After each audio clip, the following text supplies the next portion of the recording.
میدے کی وجہ سے بھی ہمارے علاقے میں زیادہ مسائل ہے، تو اس وجہ سے پھر بہت زیادہ پرابلمس ہوتی ہیں، جس میں جو زیادہ تر مسائل ہے گیس ٹربل ہے، میدے کی جلن، تیزابیت، ڈکاریں، یہ بہت سارے ایشوز ہیں۔ ہم کھانے میں ذرا ایک اعتدال کا معاملہ رکھیں، خواہ وہ سحری ہو خواہ افطاری ہو، اس میں ہم کوشش کریں کہ ایک بیلنس ڈائٹ ہو۔ اگر میں یہ کہوں کہ آپ پکوڑے سموسے بند کریں تو کل پھر سارے لوگ مجھ پہ ناراض ہوں گے۔ ضرور بنائیں پکوڑے سموسے، لیکن گھر کے ہو، اور کوشش کریں کہ تھوڑے سی مقدار ان کے کھانے پینے میں ذرا معیاری رکھیں۔ پانی زیادہ استعمال کریں، چائے قہوہ وغیرہ، چائے تھوڑی سی کم ہو تو بہتر ہے، قہوہ یوز کریں، گرین ٹی، اور ویسے بھی عام جو مشروبات ہیں وہ ہم رمضان میں ظاہر ہے آپ فاسٹنگ میں ہوتے ہیں تو آپ یوز کرنے سے آپ کے اندر جو ڈی ہائیڈریشن ہے وہ بہتر رہے گی، آپ کی ہائیڈریشن بہتر رہے گی۔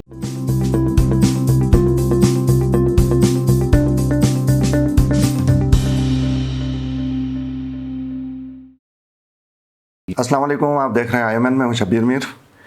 ناظرین، رمضان المبارک کا بابرکت مہینہ شروع ہو چکا ہے، اور اس سے ایک طرف تمام جو رمضان کی برکات ہیں وہ ہیں، اور دوسری طرف کھانے پینے کے معاملے میں بے احتیاطی کہیں یا بعض اوقات جو ایٹنگ ہیبٹس ہیں ہماری چینج ہونے کی وجہ سے معدے اور بہت ساری بیماریاں ہمیں اس مہینے میں خاص طور پر زیادہ حملہ آور ہوتی ہیں۔ کیا روک تھام کیا جا سکتا ہے، کیا پریکاشنری میجرز ہو سکتی ہیں اس مہینے میں بہتر روزہ رکھنے اور اپنا ڈائٹ بھی کنٹرول رکھنے کے لیے؟ اسی حوالے سے بات کریں گے۔ میرے مہمان گلگت بلتستان کے ایک انتہائی سینئر ڈاکٹر ہیں، ڈاکٹر شان عالم، ماہر امراض معدہ و جگر۔ ڈاکٹر صاحب بہت شکریہ۔ ایک تو یہ ہوتا ہے کہ جب رمضان سٹارٹ ہوتا ہے تو سحری کے ٹائم پہ بہت زیادہ کھاتے ہیں، کیونکہ احتیاطاً کہ پتہ نہیں دن میں پھر بھوک نہ لگے، پھر جا کے افطاری کے بعد فوراً پانی بہت زیادہ پیتے ہیں، تو یہ ایک بیلنس ہمارا جو خراب ہوتا ہے۔ تو کیا کرنا ہے، کس طرح کا ڈائٹ ہمارے ہیبٹس کس طرح ہونی چاہیے؟ ڈاکٹر صاحب تھوڑا سا بہت شکریہ شبیر بھائی۔ یہ رمضان کا چونکہ مہینہ ہے، بابرکت مہینہ ہے، اس میں ویسے بھی ہماری جو ڈائٹری ہیبٹس ہے یا روٹین ہے وہ انٹائرلی چینج ہو جاتا ہے، اور ہم چونکہ ویسے بھی جو سال کے 12 مہینے 11 مہینوں میں ہماری جو ڈائٹری ہیبٹس ہے وہ آپ کو پتہ ہے بالکل اس حساب سے نہیں ہوتی کہ جس سے ہم کہتے ہیں کہ ایک بیلنس ڈائٹ ہو۔ تو یہ ایک مہینہ ایک قدرت کی طرف سے ایک ایسا ایک مہینہ ہوتا ہے جس میں میرے خیال سے ہم سب لوگوں کو اپنی ہیبٹس کو، اسپیشلی ڈائٹری ہیبٹس کو اس طرح سیٹ کرنا چاہیے تاکہ کمنگ جو مہینے ہوتے ہیں اس میں بھی ہم اس طرح کی اڈاپٹ کر سکیں۔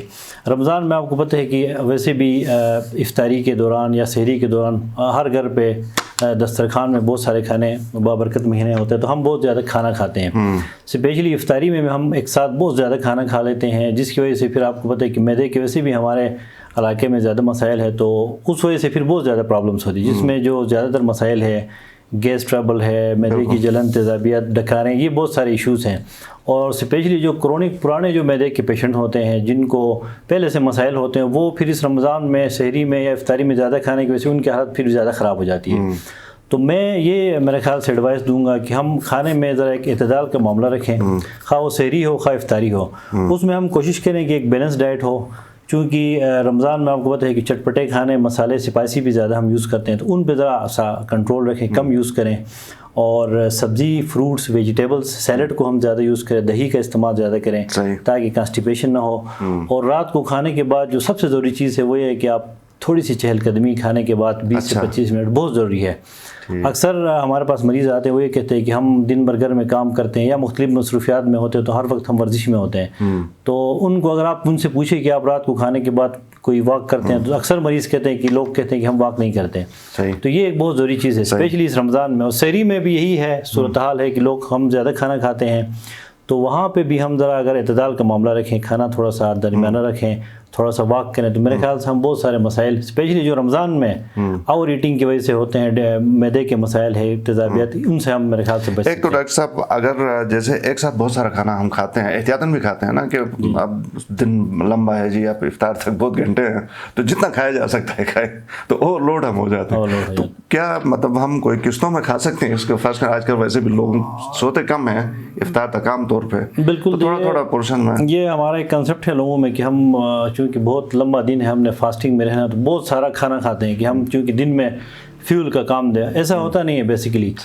آپ کے کھانے میں کاربوہائیڈریٹس ہیں، پروٹینس ہیں، فیٹس ہیں، ان سب کو آپ نے ایک ایکول ایک پروپورشن میں لینا ہے، تو یہ نہیں کہ آپ بہت سارا فیٹ لے کے، بہت سارے کاربوہائیڈریٹس لے کے اپنے پیٹ کو بھر لیں، تو ایسا نہیں ہوتا. آپ بیلنس ڈائٹ لیں گے تو آپ کو یہ ایشو بھی سیٹل ہو جائے گا. اگر آپ بہت سارا ایک ساتھ کاربوہائیڈریٹس لیتے ہیں, فیٹ نہیں لیتے, یا آپ کوئی دوسری پروٹین نہیں لیتے, تو بھی آپ کو مسائل ہیں. صحیح. تو کم کھانا ہے وقفے وقفے سے. اور یہ جو پانی زیادہ پینے کا ایک تصور ہے کہ اسی طرح جیسے ہم گویا سٹور کرتے ہیں دن بھر کے لیے, تو خوب جتنا پیا جا سکتا ہے پانی پئیں, تو اس کا کیا؟ ایسا بھی نہیں ہے. پانی بھی آپ نے ایک مقدار میں, اگر آپ بہت زیادہ پانی پئیں گے تو ظاہر ہے وہ پھر یورین کے ذریعے اسی حساب سے ایکسکریٹ ہوگا. لیکن پانی میں بھی آپ کوشش کریں کہ کھانے سے پہلے اور درمیان میں, بعض لوگ پھر بہت زیادہ پانی پی لیتے ہیں کہ کل دن کو ہمیں کوئی پیاس نہ لگے, وہ بھی ٹھیک نہیں, کیونکہ آپ کے اسٹمک میں جتنی کیپیسٹی ہے آپ نے اس حساب سے پانی پینا ہے. یہ تلی ہوئی چیزیں عام طور پہ ہمارے افطار میں دسترخوان پہ مختلف پکوڑے, سموسے, اس کے حوالے سے احتیاط کرنی چاہیے. جی بالکل, تلی ہوئی چیزیں جس میں چٹپٹی چیزیں ہیں, پکوڑے, سموسے وغیرہ ہیں, وہ میرے خیال سے اگر ہم اس پہ ذرا کنٹرول رکھیں تو ہمارے اسٹمک کے لیے بہتر ہے. اسپیشلی وہ لوگ جو پہلے سے معدے کے مسائل کے شکار ہیں, امراض کے, تو ان کو تو اسپیشلی میں کہوں گا کہ وہ جو چٹپٹی چیزیں ہیں ڈائٹی, اور اسپیشلی جو بازار سے لے کے آتے ہیں پکوڑے سموسے, وہ تو ہمیں پتہ ہے آپ کو کس کوالٹی کے تیل میں پکتے ہیں, تو وہ کم از کم میرے خیال سے اوائڈ کریں تو بہت بہتر ہے. ہماری خواتین تو بلکہ اصرار کرتی ہیں کہ جی رمضان کیسا, اگر اس میں بھی پکوڑے نہ ہوں, چپس نہ ہوں, سموسے نہ ہوں. یہ بس دیکھیں ہمارا ایک چونکہ کلچر ہے, یہ ہماری ٹریڈیشن ہے. کھانوں پہ بھی نا کچھ کھانے ایسے جو ہماری روایت میں شامل ہو چکے ہیں, تو آپ ان کو ہم ڈینائی بھی نہیں کر سکتے. تو اگر آپ بناتے بھی ہیں, اگر میں یہ کہوں کہ آپ پکوڑے سموسے بند کریں تو کل پھر سارے لوگ مجھ پہ ناراض ہوں گے. ضرور بنائیں پکوڑے سموسے, لیکن گھر کے ہو, اور کوشش کریں کہ تھوڑے سے مقدار ان کے کھانے پینے میں ذرا معیاری رکھیں, تو میرے خیال سے اتنا شاید ایشو نہ ہو. اس کے ساتھ جو ہمارے روٹین کے کھانے ہوتے ہیں ڈاکٹر صاحب, جیسے سبزی ہوتی ہے, کوئی دال ہوتی ہے, یہ بھی ساتھ ساتھ ہوں تو بہتر ہے. بالکل, دال سبزیاں بہت ضروری ہے, سیلڈ بہت ضروری ہے. یہ نہیں ہے کہ ہم رمضان میں صرف گوشت کھائیں یا دیسی گھی پہ ہم وہ چلائیں رمضان کو.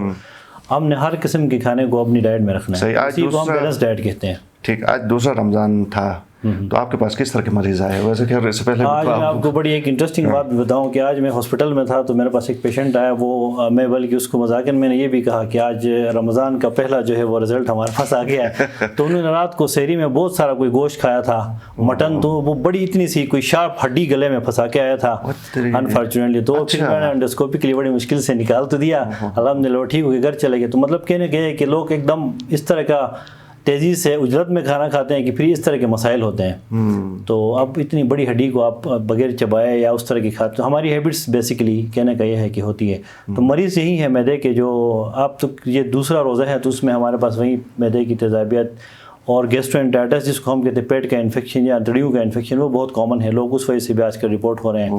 اب آگے گرمیاں بھی آ رہی ہے, تو میرے خیال سے وہیں کہ تھوڑا سا اگر ہم میاں نروی کا معاملہ رکھیں تو ہم بہت ساری معدے کی جو نارمل بیماریاں ہیں ان سے بچ سکتے ہیں. مشروبات وغیرہ کا استعمال ٹھیک ہے؟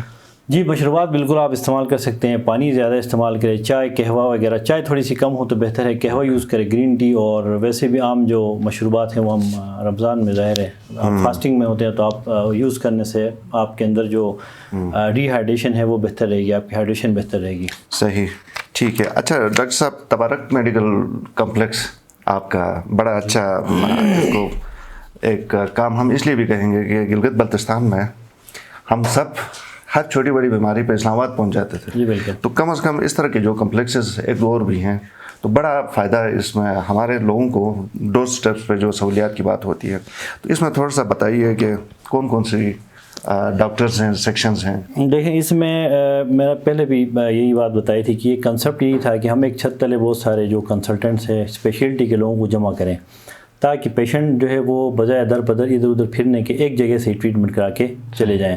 تو کنسیپٹ یہ, تو ہمارے پاس الحمدللہ ملٹی اسپیشلٹی کے ڈاکٹرز کنسلٹنٹ ہیں, جس میں یورولوجسٹ ہے, کارڈیالوجسٹ ہے, پلمونالوجسٹ ہے, گائنیکالوجسٹ ہے, پیڈیاٹیشنس ہیں, اور میں خود ایز اے گیسٹرینٹرالوجسٹ کام کر رہا ہوں. ہمارے پاس ریڈیالوجسٹ ہے. تو اس کو چونکہ ہم نے 4-5 مہینے اس کام کو سٹارٹ کیے ہوئے ہیں, تو جو سب سے اچھا ایکسپیرینس مجھے وہ یہ کہ ہمارے پیشنٹ سفر نہیں ہوتے. ایک چھت تلے پیشنٹ کے جو ملٹیپل ایشوز کے ساتھ آتے ہیں, وہ پیشنٹ ایک ڈاکٹر سے دوسرے ڈاکٹر کے پاس اسی چھت کے ساتھ اسی ڈائگنوسٹک لیبس کے ساتھ پیشنٹ اپنے گھر کو, یا اگر کوئی سیریس پیشنٹ ہو تو ایڈمٹ ہو جاتا ہے, بجائے یہ کہ مریض ایک کونے سے دوسرے کونے پہ در پدر ہو. فائنینشیل برڈن اور بھی ایشوز ہوتے ہیں. تو میرے خیال سے ایک کنسیپٹ ہے یہ, فیوچر میں بھی انشاءاللہ ایسے لوگ اور مزید سینٹرز ہمارے اس جی بی میں بنے, تاکہ لوگوں کو جو ہے ہیلتھ کی فیسلٹیز. صحیح, یہ پبلک اسکول اینڈ کالجز کے ساتھ میں ہے فی الحال. صحیح, ٹھیک ہے. اور ایک اناؤنسمنٹ ہے ناظرین, وہ یہ ہے کہ ڈاکٹر شاہ عالم سے ہم نے ریکویسٹ کی تھی کہ آپ ہمارے IMN کے پلیٹ فارم سے ایک پروگرام کریں, اویئرنیس. بے شمار بیماریاں ہماری روزمرہ کی زندگی میں انسان ہیں ہمیں پیش آتی ہیں, تو ہم نے ڈاکٹر صاحب سے یہ ریکویسٹ کی تھی کہ ایک پروگرام کریں تاکہ اس میں ڈاکٹر ہو کے ڈاکٹر گیسٹ ہی ہوں گے تو بہتر طریقے سے بات ہوگی, سمجھ ہوگی, پھر آپ کو سمجھانے میں مدد ملے گی. تو ڈاکٹر صاحب نے ہماری اس ریکویسٹ کو قبول کر کے ہفتے کے روز یہ پروگرام ہوگا اور انشاءاللہ اتوار کو نشر ہوگا. تو آپ کا فیڈ بیک اس حوالے سے بھی چاہیے ہوگا, اور یقیناً پھر ہم اس کو کسی اور فارمیٹ میں بھی آگے لے کے جانے کی کوشش کریں گے جس میں آپ کے سوال بھی شامل ہوں. تو ڈاکٹر صاحب بہت شکریہ آپ کی تشریف آوری کا. ناظرین پروگرام دیکھنے کا شکریہ, اجازت دیجیے, اللہ حافظ.